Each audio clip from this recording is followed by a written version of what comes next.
સ્વાગત છે તમારું ગુજરાતી ટીપ ચેનલની અંદર। તો સ્પર્ધાત્મક પરીક્ષાઓની અંદર પૂછાતા સામાન્ય વિજ્ઞાનના ધોરણ 5 થી 10 પાઠ્યપુસ્તક આધારિત પ્રશ્નો અને તેના જવાબની સિરીઝની અંદર આપણે ભાગ 5 જોઈ રહ્યા છીએ। તો જે મિત્રો હજુ સુધી અમારી ચેનલ સબસ્ક્રાઇબ નથી કરી તેને ખાસ જણાવવાનું કે પ્લીઝ અમારી ચેનલ સબસ્ક્રાઇબ કરી અને સાથેનું બેલ આઇકન જરૂર દબાવજો, જેથી કરીને આવા અમે નવા વિડીયો અપલોડ કરવી કે તરત જ તમને નોટિફિકેશન દ્વારા છે એની જાણ થઈ શકે।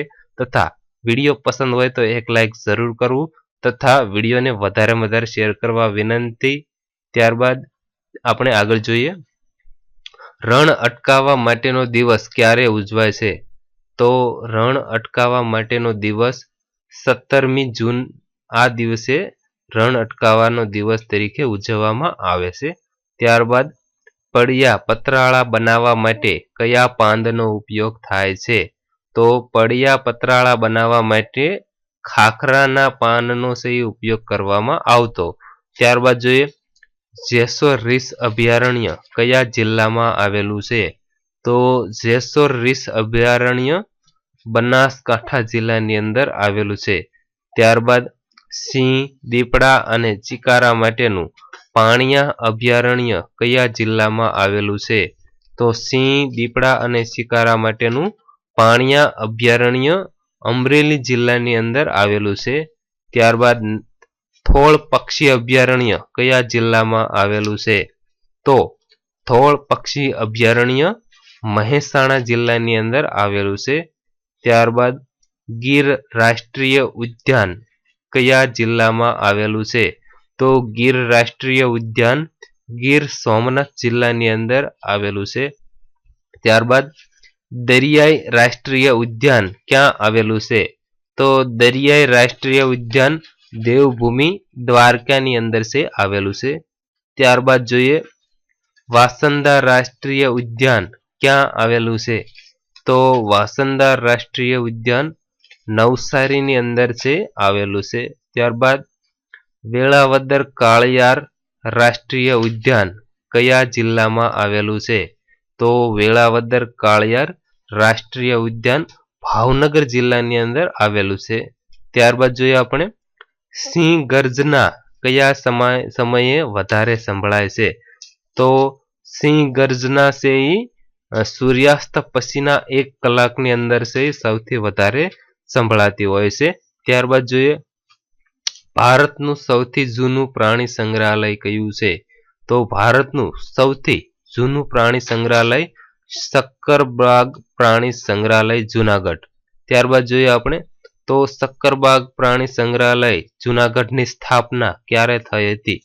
તો 1963 ની અંદર સક્કરબાગ પ્રાણી સંગ્રહાલય જુનાગઢની સ્થાપના થઈ હતી। ત્યારબાદ જોઈએ આપણે, જે રાજ્યમાં રાજા વંશ પરંપરાગત પસંદ કરવામાં આવતો ન હતો તેવા રાજ્યને કેવું રાજ્ય કહેવાય છે?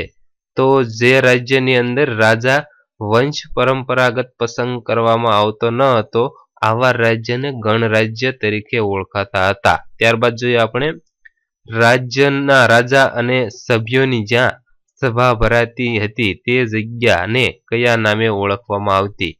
તો રાજ્યના રાજા અને સભ્યોની જ્યાં સભા ભરાતી હતી આવા જગ્યાને સંથાગાર કહેવામાં આવતી હતી। ત્યારબાદ જોઈએ આપણે, BPL નું પૂરું નામ શું છે? તો BPL નું પૂરું નામ છે બિલો પોવર્ટી લાઇન। ત્યારબાદ જોઈએ, ગ્રામ પંચાયતના કાર્યાલયને બીજા કયા નામે ઓળખવામાં આવે છે? તો ગ્રામ પંચાયતના કાર્યાલયને બીજા ગ્રામ સચિવાલય તરીકે પણ ઓળખવામાં આવે છે। ત્યારબાદ જોઈએ આપણે, TDO નું પૂરું નામ શું છે? તો TDO નું પૂરું નામ છે તાલુકા ડેવલપમેન્ટ ઓફિસર। ત્યારબાદ જોઈએ આપણે, તાલુકા પંચાયતના આવકના સાધનો કયા કયા છે? તો તાલુકા પંચાયતના આવકના સાધનો છે જમીન મહેસૂલ, શિક્ષણ ઉપકર, સિંચાઈ વેરો, જિલ્લા પંચાયત તથા રાજ્ય સરકારની ગ્રાન્ટ। આ બધા છે તાલુકા પંચાયતના આવકના સાધનો છે। તો તેવી જ રીતે જિલ્લા પંચાયતના આવકના સાધનો કયા કયા છે? તો તેવી જ રીતે જિલ્લા પંચાયતના આવકના સાધનો છે જમીન મહેસૂલ, શિક્ષણ ઉપકરણ, સિંચાઈ વેરો, મનોરંજન વેરો તથા જિલ્લા પંચાયત અને રાજ્ય સરકારની ગ્રાન્ટ. આ છે જિલ્લા પંચાયતના આવકના સાધનો. ત્યારબાદ જોઈએ આપણે તો ડીડીઓ નું પૂરું નામ શું છે? તો ડીડીઓ નું પૂરું નામ છે ડિસ્ટ્રિક્ટ ડેવલપમેન્ટ ઓફિસર. ત્યારબાદ જોઈએ એરંડાના ઉત્પાદનમાં ગુજરાત ભારતમાં કયું સ્થાન ધરાવે છે? તો એરંડાની ઉત્પાદનમાં પણ ગુજરાત છે ભારતની અંદર પ્રથમ સ્થાન ધરાવે છે. ત્યારબાદ ગીર સોમનાથ જિલ્લાની કઈ કેરી પ્રખ્યાત છે? તો ગીર સોમનાથ જિલ્લાની કેસર કેરી છે વિશ્વ પ્રખ્યાત છે. ત્યારબાદ જોઈએ આપણે તો વલસાડ જિલ્લાની કઈ કેરી પ્રખ્યાત છે? તો વલસાડ જિલ્લાની હાફૂસ કેરી પણ વિશ્વ પ્રખ્યાત છે. ત્યારબાદ જોઈએ આપણે જીરું અને ઈસબગુલ માટે કયું સ્થળ જાણીતું છે? તો જીરું અને ઈસબગુલ માટે મહેસાણા જિલ્લાનું ઊંઝા આ છે ખૂબ જ જાણીતું છે. ત્યારબાદ જોઈએ કૃષિ વિષય માહિતી મેળવવા માટે હેલ્પલાઇન નંબર કયો છે? તો કૃષિ વિષયની માહિતી મેળવવા માટે હેલ્પલાઇન નંબર છે 1551. ત્યારબાદ જોઈએ આપણે ભારતની સૌથી મોટી ખનિજ તેલ શુદ્ધિકરણની રિફાઇનરી ક્યાં આવેલી છે? તો ભારતની સૌથી મોટી ખનિજ તેલ શુદ્ધિકરણની રિફાઇનરી ગુજરાતની અંદર જામનગરની અંદર છે આવેલી છે. ત્યારબાદ જોઈએ આપણે જીએસઆરટીસી એટલે શું અથવા તો તેનું પૂરું નામ શું છે? તો જીએસઆરટીસી નું પૂરું નામ છે Gujarat state road transport corporation, એટલે કે ગુજરાત રાજ્ય માર્ગ અને વાહન વ્યવહાર નિગમ. અને ગુજરાતીમાં જીએસઆરટીસી એટલે શું કહેવાય અને ફૂલ ફોર્મ આવશે Gujarat state road transport corporation.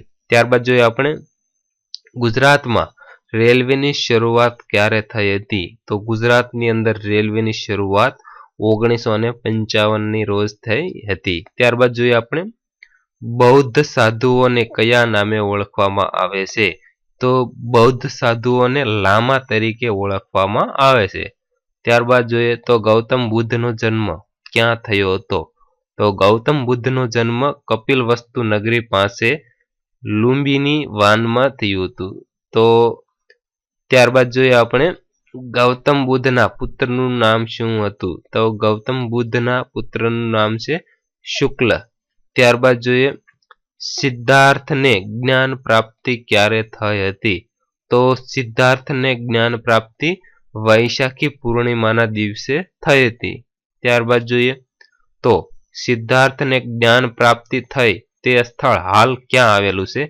તો સિદ્ધાર્થને જ્ઞાન પ્રાપ્તિ થઈ તે સ્થળ હાલની અંદર બોધિગયા બિહારની અંદર છે આવેલું છે. ત્યારબાદ જોઈએ આપણે ભગવાન બુદ્ધે પોતાનો પ્રથમ ઉપદેશ કયા આપ્યો હતો? તો ભગવાન બુદ્ધે પોતાનો પ્રથમ ઉપદેશ સારનાથની અંદર છે આપ્યો હતો. ત્યારબાદ જોઈએ ગૌતમ બુદ્ધનું અવસાન ક્યાં થયું હતું? તો ગૌતમ બુદ્ધનું અવસાન કુશીનારા બિહારની અંદર થયું હતું. ત્યારબાદ જોઈએ મહાવીર સ્વામીનો જન્મ ક્યાં થયો હતો? તો મહાવીર સ્વામીનો જન્મ પાટણા નગરીની ઉત્તરે કુંડ ગ્રામમાં થયો હતો. ત્યારબાદ જોઈએ આપણે મહાવીર સ્વામી કઈ ભાષામાં ઉપદેશ આપતા હતા? તો મહાવીર સ્વામી બે ભાષાની અંદર ઉપદેશ આપતા હતા, એક પ્રાકૃત અને અર્ધમાગધી. આ બંને ભાષાની અંદર મહાવીર સ્વામી છે પોતાના ઉપદેશ આપતા હતા. ત્યારબાદ જોઈએ મહાવીર સ્વામીએ કયા 5 વ્રતો આપ્યા હતા? તો મહાવીર સ્વામીએ આપેલા 5 વ્રતો, એક સત્ય, બીજું અહિંસા, ત્રીજું અસ્તેય, ચોથું અપરિગ્રહ અને પાંચમું બ્રહ્મચર્ય. આ 5 વ્રતો છે મહાવીર સ્વામીએ આપ્યા હતા. ત્યારબાદ જોઈએ આપણે ગુજરાતમાં અશોકના શિલાલેખો ક્યાં આવેલા છે? તો ગુજરાતની અંદર અશોકના શિલાલેખો ગિરનાર જુનાગઢની અંદર છે આવેલા છે. ત્યારબાદ જોઈએ મગધના સામ્રાજ્ય પર કોનું શાસન હતું? તો મગધના સામ્રાજ્ય પર અશોકનું શાસન હતું. ત્યારબાદ જોઈએ આપણે ચાણક્ય કયા શાસ્ત્રમાં નિપુણ હતા? તો ચાણક્ય છે અર્થશાસ્ત્રની અંદર નિપુણ હતા. ત્યારબાદ જોઈએ ચાણક્યએ કયા સામ્રાજ્યની સ્થાપના કરી હતી? તો ચાણક્યએ મૌર્ય સામ્રાજ્યની સ્થાપના કરી હતી. ત્યારબાદ ચંદ્રગુપ્તનો પુત્ર કોણ હતો? તો ચંદ્રગુપ્તનો પુત્ર હતો બિંદુસાર. તો બિંદુસારનો પુત્ર કોણ હતા? તો બિંદુસારનો પુત્ર હતા અશોક. ત્યારબાદ જોઈએ આપણે અશોક સામ્રાજ્યની રાજધાની કઈ હતી? તો અશોક સામ્રાજ્યની રાજધાની હતી પાટલીપુત્ર. ત્યારબાદ જોઈએ કયા યુદ્ધ પછી સમ્રાટ અશોકનું હૃદય પરિવર્તન થયું હતું?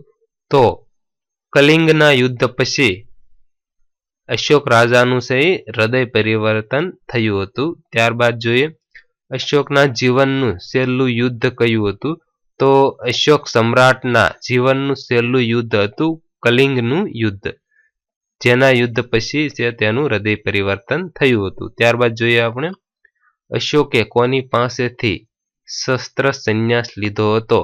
તો અશોક સમ્રાટે બૌદ્ધ સાધુ ઉપગુપ્તના ઉપદેશથી પોતે શસ્ત્ર સંન્યાસ લીધો હતો. ત્યારબાદ જોઈએ અશોકે પોતાનો પુત્ર મહેન્દ્ર અને પુત્રી સંઘમિત્રાને બૌદ્ધ ધર્મના પ્રચાર માટે ક્યાં મોકલ્યા હતા? તો અશોક સમ્રાટે પોતાના પુત્ર મહેન્દ્ર અને પુત્રી સંઘમિત્રાને બૌદ્ધ ધર્મના પ્રચાર માટે સિલોન એટલે કે શ્રીલંકાની અંદર મોકલ્યા હતા. ત્યારબાદ જોઈએ આપણે અશોકે કયા ધર્મને રાજ્યાશ્રય આપ્યો હતો? તો અશોક સમ્રાટે બૌદ્ધ ધર્મને પોતાના રાજ્યાશ્રય આપ્યો હતો. ત્યારબાદ જોઈએ આપણે તો મૌર્ય સામ્રાજ્યના પતન પછી ઉત્તર પશ્ચિમ ભારતમાં કયા રાજાઓનો ઉદ્દેશ થયો હતો? તો મૌર્ય સામ્રાજ્યના પતન પછી ઉત્તર પશ્ચિમ ભારતની અંદર યવન એટલે કે ગ્રીક રાજાના આ રાજાનો ઉદય થયો હતો. તો આ હતા સ્પર્ધાત્મક પરીક્ષાઓની અંદર પૂછાતા મોસ્ટ આઈએમપી સામાન્ય વિજ્ઞાનના પ્રશ્નો અને તેના જવાબ. આ આપણે સિરીઝની અંદર આપણે ભાગ 5 જોયો. તો આગળના ભાગ જાણવા માટે પ્લીઝ જરૂરથી અમારી ચેનલ સબસ્ક્રાઇબ કરી અને સાથેનું બેલ આઇકન જરૂર દબાવજો તથા વિડીયોને વધારેમાં વધારે લાઇક અને વધારેમાં વધારે શેર કરવા વિનંતી. આભાર. સબસ્ક્રાઇબ કરો ગુજરાતી ટીપ યુટ્યુબ ચેનલ અને સાથે બેલ આઇકન દબાવી ઓકે કરો.